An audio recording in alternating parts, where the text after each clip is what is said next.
नहीं पड़े के लिए थोड़ा ही दिया ना। मेहमान मेरे आए हुए थे, बचा देंगे। नहीं इस पे तो 10,000 रुपये फाइन हो रहा है भाई। वो लगा नहीं अभी तो फाइन तो होगा यार। इनकी प्लेट रिमूव कर दो सर जी, प्लेट तो रिमूव हो ही की होगी। बात सुन। अली यार इनकी प्लेट रिमूव करा दो। आप पिछले वाली प्लेट रिमूव करा दो ना।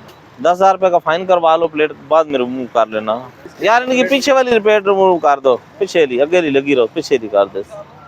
हाँ करो और फाइन दो इनको यार। अभी शीशे रिमूव करो भाई, शीशे रिमूव करो, कोई हाल नहीं है। शीशे इनके सारे रिमूव कर दें।